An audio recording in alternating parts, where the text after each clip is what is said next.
and attention Right. on their God.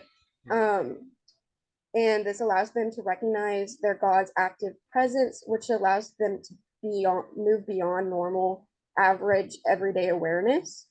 And then after that comes rest, which occurs because of the surrender. And we know in mindfulness, a lot of it is recognizing that we don't have control over every aspect of our lives. And I think Christians, in a way, give this surrender to their Lord, to their God. And this allows them to rest, which then goes into unloading, which occurs because they have opened up their experience to rest, and that makes more space for interior, they say, distractions, pain, trauma experiences that they're able to recognize and deal with. And then it says that the last part of this centering prayer is the evacuation part. And this occurs because of the release and acceptance and the realization that these experiences are aspects of their own experience and that their God is present and active during all of these experiences. And so I just said this leads to healing and greater connection with others, which we know happens during mindfulness. And centering prayer leads to improved relationships and decrease negative subjective experiences. So, as we can see, it has a lot of similarities with mindfulness and Christian prayer, centering prayer. Do you go to church every Sunday? I do. So maybe is this a big surprise for you? Yeah, yes, 100%, but it does make so much sense. And I see how I do see the similarities because I'm not one to be opposed by mindfulness or meditation. Obviously, I'm taking this class, but I know there are Christians that are probably opposed or just think that it wouldn't go with Christianity, but I see so many similarities and I see how they can go hand in hand. It should enhance your Christian base, right? Christian I faith. am, yeah. So, which one is more effective? Centering prayer, unloading, or evacuation? Which one you think is more effective in your view? In my view, let me think about this. Well, I would say the evacuation, the final step, but I think you need the other steps to get to the evacuation. But the I feel like that's the release and the acceptance of all of your issues and everything. But I do think the other steps are important to get to that, if that makes sense. Especially for unloading, right? Right. Let go of your ego so that Yes.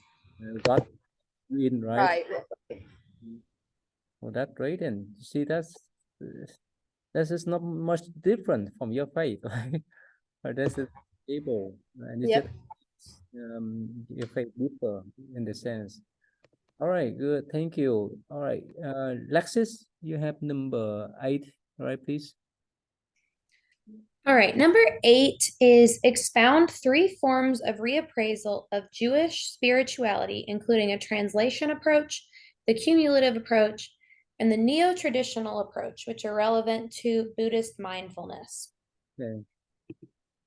So, what I responded to this is just by first talking about how mindfulness has been adopted by the Jewish community centers in America, Israel, and the Western diaspora.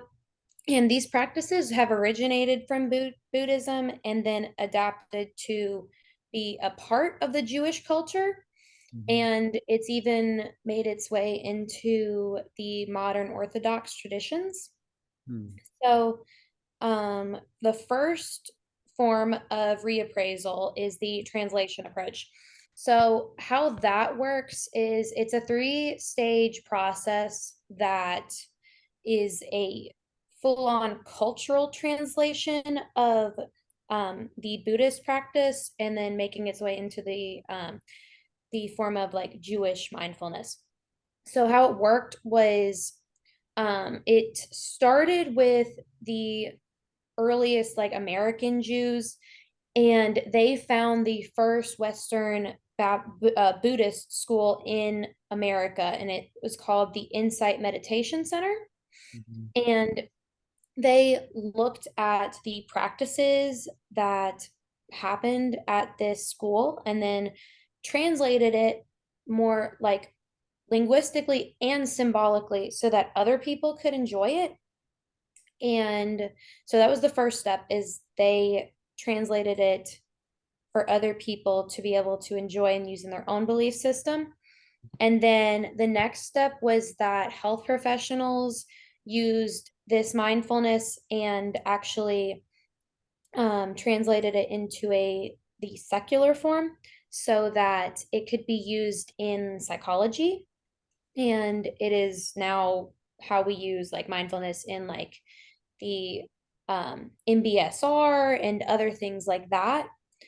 So that was the second way. And then the last way was it got transformed into what is known as Jewish mindfulness. And it took that secular form and then used that to help them better connect with their God and then change the way that they performed their prayer.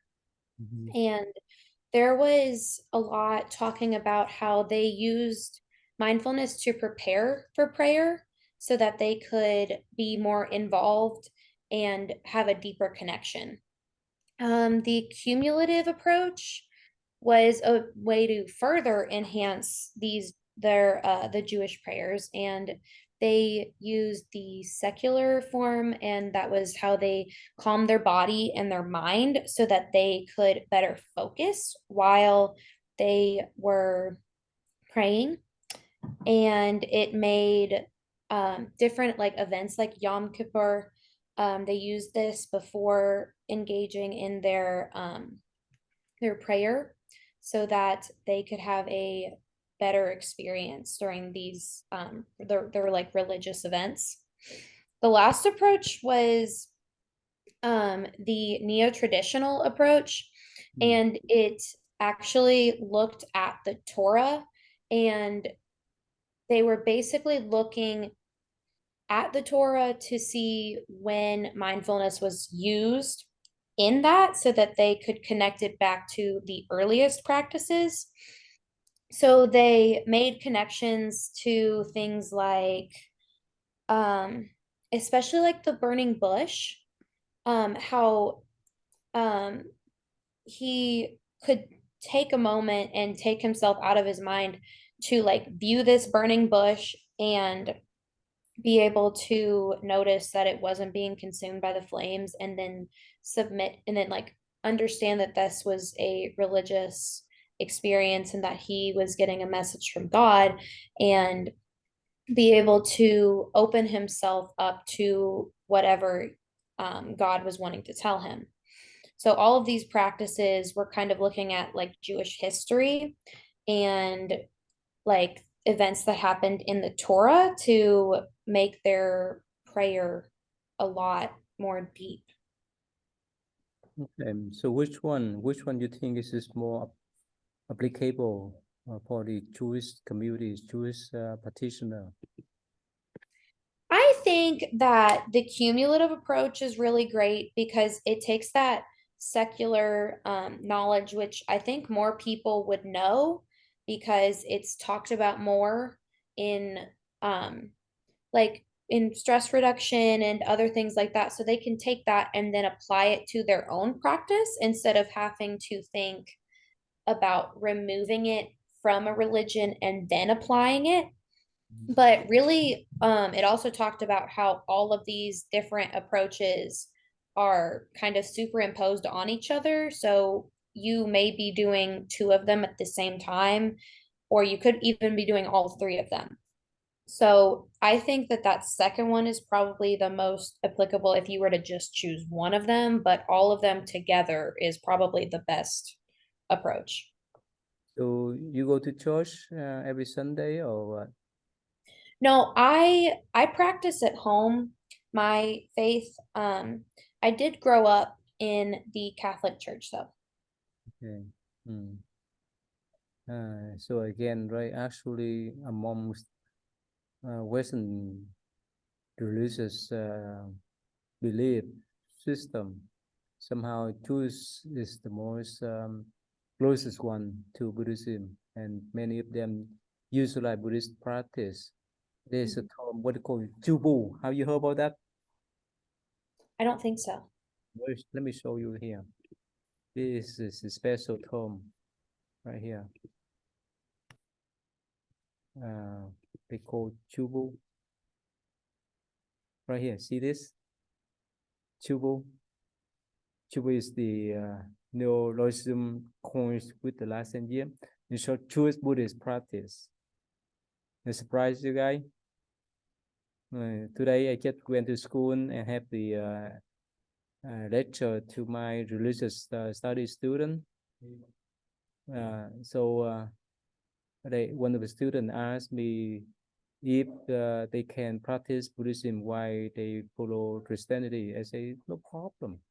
It's just enhancement for your religious practice. So in Buddhist view, in Buddhist approach, there's no need for you to cut up your root. And actually, even Dalai Lama, you know Dalai Lama, right? And Thich Nhat Hanh, they advocate, so they encourage people to keep your root. And if you can utilize any Buddhist practice like meditation, mindful practice for your spiritual development, that's great. Otherwise, everything is up to you. You can combine both. All right, thank you, Laksit. Let's say, look, number 9, please.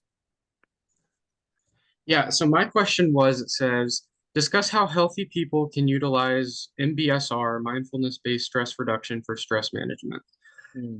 So the first thing that's important to mention is that even healthy people that may think that they're completely healthy and they don't suffer from like any kind of mental trauma or mental illness, even those types of people can experience stress, and it definitely is important for them to use MBSR for stress management.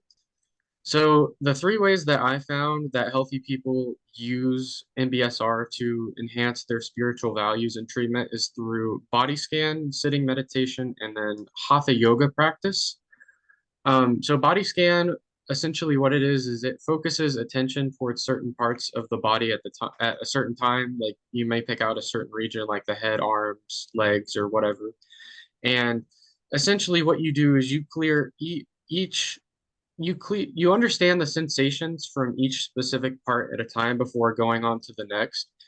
And with that awareness, it brings relaxation to that specific part. And then by the time that you're done with the entire body scan, it's meant to allow you to feel just better in general. Sitting meditation, what you do is more or less you bring mindful attention towards the breath specifically, and you use that as like a focal point throughout the mindfulness that you conduct. And you allow all other perceptions to kind of go into the background, and the ones that are brought up by your breath, you first engage in being non-judgmental with them, and then afterwards you just kind of let them go. And that goes with all other kind of like cognitive thoughts and distractions as well. And then with Hatha yoga practice, so it consists of varying like breathing exercises and stretches.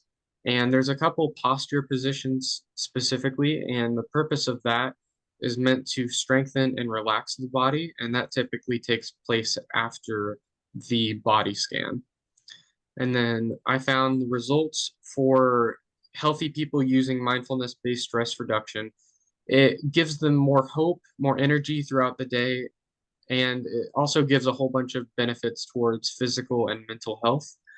And then lastly, kind of going on more of a spiritual basis, it also allows them to engage more spiritually with their religion, specifically allowing people to be more forgiving and understanding of others and their actions. So when we studied about MBSR, you remember the 7 attitudes? Mm-hmm. Remember them? Hang on. Give me just a moment. Mm. I don't remember them off the top of my head now. Remember any one of them? Can you name them? I have it written down somewhere, I promise you. Let me Okay. see if I can. So when you come across MBSR, you should remember that 7 attitudes because this one that will enhance your practice tremendously to have that type of attitude. Yes. I have them now. What are they? Beginner's mind, being non-judgmental, having patience, being non-striving, accepting, and letting go. Which one do you think is most important for you? Specifically in relation to MBSR, probably the ability to let go and just be non-judgmental in Okay. what comes about, your thoughts and Yeah. Okay. That's great. That will help you to work on your breath much easy Mhm. without remind yourself, okay, you should have beginner mind. You have to let go of your judgmental thought. It's not easy, right? Maybe people stuck with that. That's why it's so important to have those things. All right, thank you. Mhm. See here, Amber, right? Amber, you have 10, right? Yeah, please. Yeah. Okay, so my question asked, describe how mindfulness practice could unfold the patient's important narrative, which in turn would help doctors provide appropriate diagnosis and therapeutic treatments, have empathetic opportunities, and develop fruitful personal connection between them and the patients. Mm. So, as we know, with mindfulness helps people expand their awareness of themselves and of other people in the present moment. It improves their compassion and empathy for themselves and others, and it increases their acceptance of themselves and others. So, when physicians are talking to their patients with Mm. in the state of mindfulness with an open mind and acceptance towards whatever is happening in the present moment, they are able to better listen to and respond to whatever their patient tells them. So, having this openness to whatever their patient is going through and what they want to tell them helps patients feel more cared for and feel more like they're understood by their physicians. And Mm. it encourages them to tell their narratives or their stories. And these stories of their patient stories can help physicians get an insight into what the patient is feeling in the present moment, what they're thinking, what they're struggling with in terms of their illness, physical or mental. And this can help physicians improve how they diagnose their patients, how they treat their patients, and build a deeper connection with their patients. Um, and I think the article I had read that was about physicians and mindfulness practice, it had gave 3 case studies of how a physician used mindfulness practice with a patient that knew that they were going to die soon, very soon. So the physician was torn between going about treating the patient in a strictly work-based approach. So they were concerned about what they thought was best for the patient and what would be the easiest solution for the patient and whoever was involved, regardless of how the patient felt, what the patient wanted to do, or how the patient and their family, what their wishes were. But on the other hand, the physician had the option to go talk to their patient in a mindful way. So that mindful approach involved asking their patient how they're feeling, what they're experiencing, being open to what they want to do in their final hours before they inevitably pass away.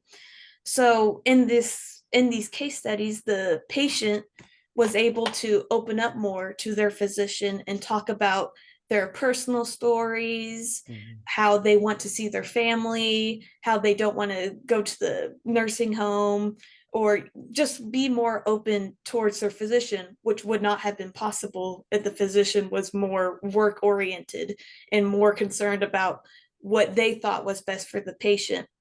And by being more open to their patient, the physician was able to better treat their patient by letting them have an opportunity to see their family and be able to do what they thought, or to do what the patient wanted to do, and make their final moments much more peaceful, much more happier, and more content. So I guess that you met some doctor before, right? Yes. So in average, you think they are more mindful, or they just work-oriented doctor? I would say they're more work oriented, because I feel like I don't ever see the doctor very much. Like whenever they talk to me, it's only for about 5 minutes. Yeah.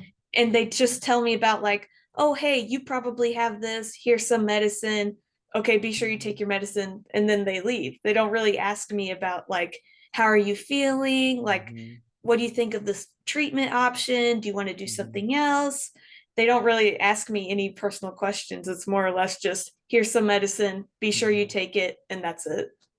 So probably the excuse is that, oh, I'm so busy with other patient. They want to move on from one patient to other patient. They don't have time. That's their skill. But again, that's what they lack of, right? The mindful way of connection with the patient. And if they just spend only a few minutes to talk with the patient, how could they know? Of course, they can put the chart and can look at the chart. They can look at the medical history of each patient. But when they have a one-on-one talking, a conversation with the patient, they find out more than the paperwork, right? Than the medical records. That's what they lack of. That's what they miss now. Are you in medical? You what's your major? Biology or what? Biology, yeah. Yeah, you working on? I'm not doing anything like medical, like doctor or nurse. I'm too scared to do that kind of stuff. Why? I'm just, I don't know. I don't think I trust myself enough to be responsible for like diagnosing people or treating people with any illnesses. I don't want to make anything worse. Yeah, when you make a wrong move, right, it may cost the life, right? Yeah, that's big liabilities. But still other people enjoy anyway. So you see that yeah, when you walk into the room and if you feel that the doctor too cold, right, you would not like to you won't dare to talk much, right? Besides just tell them that look at your medical record, that's all. So how could the doctor know much about your symptom, nothing about your psychical problem and so forth. Yeah, that's why my practice is fit in the system to help out. Yeah. All right, so thank you. Jessie, number 11, please. All right, so I had question number 11, and it was explain how MBSR enhances health-related quality of life in a heterogeneous patient population. And let me open up my report. All right. All right, so in the article, one article talked about a study that aimed to show the impact of mindfulness-based stress reduction on a heterogeneous patient population. And from what I gathered, the heterogeneous patient population consists of those who are more like susceptible to chronic illnesses or pain or mental illness. And it was found to result in the reduction of medical and psychological symptoms caused by those conditions, such as physical pain, feelings of anxiety, as well as reduced blood pressure. It was found to decrease general body tension, as well as improve mental clarity and a sense of well-being in participants as early as the very first session.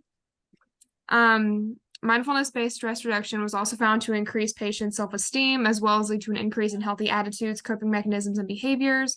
And that in turn led to a decrease in the temptations of bad habits or coping mechanisms such as drinking, smoking, risky sexual behaviors, things that could further lead to the deterioration of the participants' physical or mental health if they have pursued that bad habit.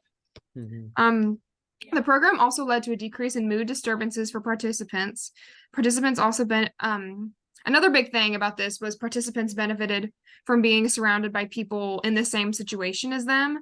So Mhm. having that support group where they could openly express their fears and their anxieties and their hopes and their dreams and all that stuff has been proven to be beneficial for one's mental health and overall healing. And I found pretty interesting, one of the studies, over 90% of the participants of the study said that they continued to practice meditation multiple times a week, which I thought was awesome because obviously it must be working for them if they're taking, I think it was like 90% said they did it 3 to 5 times a week in about 20-minute like sessions, which I thought was awesome because they're continuing to do it after the study. It must have worked. And 97% said they felt they were better able to cope with stress after the program, and all, I believe it was 111, it was 111 members of the study said that the program was a positive experience that they benefited from and learned how to handle stress from. And many of the positive effects of mindfulness-based stress reduction have been linked to an increased ability to handle stress, discomfort, and illness, and the effects of long-lasting. And the effects were long-lasting. I think in that study, they surveyed them like immediately after 3 months, 6 months, and then like a year after. And the effects were long lasting if they kept up with, doing their mindful practices. And it showed that the study showed that mindfulness-based stress reduction can complement other scientific medical treatments to reduce psychological distress as well as physical symptoms of chronic illness. So what do you take away from these articles? Of course, I mean, we all knew that mindfulness-based stress reduction has been shown over a bunch of the articles we've read so far to decrease feelings of like general stress, anxiety, depressive disorders, schizophrenia, chronic pain, all that stuff. But I really liked in this article, how they surveyed everyone a year after, and I think it was 91% of the participants, of the 111 participants, were still meditating, which was pretty crazy because I don't think any of them, or a very small percentage of them, were practicing mindfulness before. So it just completely changed their entire routine because they thought it was so beneficial. And that's why let me tell you this. My younger brother he's 40 now. He worked in the bank, and he deal with all kind of customers. But his bank has policies that they have the mindfulness training for him and for his group yearly and annually. And the thing that they taught him is the one that I taught him when he was little. And he said that nothing new for him, but so many people, is that big deal for them because they have not learned yet. So that's why, with your experience, you practice meditation every day with that type of 5 or 10 minutes periods, and plus the mindfulness practice, mindfulness practicum, right? See, that's why people come back, why people recognize mindfulness practice is the you can say the need for our mentality. Is that right, Jesse? What do you think? Is that the need or just the luxury? What do you think? Sorry, I can't hear you. I'm sorry, luxury or what? The need mindfulness practice is the necessary one for us to do, or the luxury one? Which one you think? It's definitely like mindfulness-based stress reduction is definitely a luxury. If you need to have the luxury of the free time to do it. You need to be made aware. You need to be knowledgeable on the subject. So you need to be in a very privileged position, I feel like, to even realize that it's an option, or to have the free time to do it. Because I think it's like an 8-week, at least the one that I read about was like an 8-week program, 2.5 to 3 hours a session. A lot of people just are living apps like paycheck to paycheck, they don't have the time, or they don't feel like they have the time to implement something like that into their life. So I definitely think I feel like it's the same thing like finding comfort in religion. It's a luxury to be able to dedicate yourself, to be made aware that something is available to you, and then to have the time and energy and all that to be able to do it. So I think it definitely depends how you're looking at it, but yeah. So how about look? What do you think? Is it luxury or necessary in your case as a student? And don't talk about MBSR, MBCT in general. Mindfulness practice is luxury for you guys, like as a student, or that may be necessary for you so that you can deal with your mentality. What's that? I really agree with what Jesse said with how you have to have the time in order to, engage in MBSR and everything. You have to have like the knowledge to know that it actually exists in order for you to engage into it. And then probably most of all, you have to have the time, like, because some people's day-to-day schedules are very busy. You definitely have to have the time in order to actually engage in that. So I think it's more of a luxury than it is a necessity. Oh, really? How about Amber? What do you think? I would honestly say it's more of a necessity than a luxury, at least for me, because I definitely do have because I only spend about 5 minutes every day doing meditation. So 5 minutes, it may seem like a lot of time in the moment while I'm meditating, but in actuality, compared to everything else that I'm doing in my day, it's only just a smidgen of like how much time there is. So I think I personally can afford that time to just sit down, do some breathing meditation, do some sitting meditation or body scans to de-stress and to clear my mind of any fears and anxiety, any stress that I have. And it's definitely a necessity for midterms with what's going on right now. Because I spend a lot of nights just like staying up and like studying and writing stuff out and doing homework. So being able to just spend some time in my day, only a little bit of time in my day, to just calm down, to just be aware of what's happening around me, to accept what's happening around me, and just de-stress is super important for me, at least.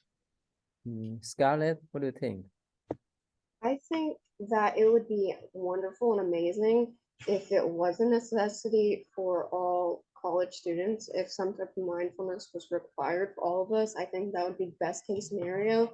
But obviously, that's not the case right now. So I think it is a luxury, but it should be a necessity, if that makes sense. And I think I agree with what Amber was saying, and how in my personal life, I think it should be a necessity. I think I really need it.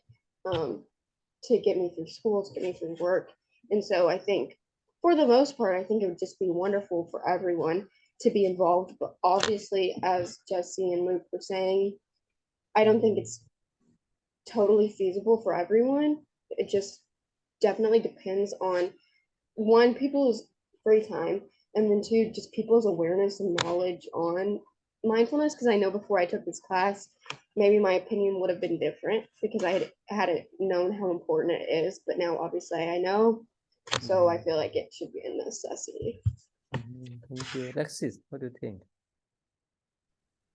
Personally, for me, since I've been doing this for a while now, it's definitely a necessity, become a necessity for myself. I feel like at the beginning, it was a privilege for me to be able to learn about it and then start to implement it into my life. But now that I do it so often, I think it's definitely become a necessity for me. Again, depend upon how much you have experience with meditation and how much you recognize as mindful practice could help you to handle all kind of emotional fluctuation, right? And if you recognize that this is necessary one, but if you don't feel it yet, you can say it's luxury. I need time to study. Well, can this is so everyone has different view, but until you really in touch with that practice, you could feel that. Okay. All right, that's great then. Since you guys finished all, let me cut up short for your time so that you can do your homework. So Lexis, how your report? You almost done? Yeah. Look, you're almost done. Oh, look, I have not received anything from you yet. Can you try after this stay back and Mhm. can try right away so that I can give you the right, okay? Any question for me? Any question? All right. All right. Yeah, please you can go and look, can you stay back? Okay. Yes. All right, thank you. See you next Thursday then. Right. Yeah. Oh, Thank you. perfect.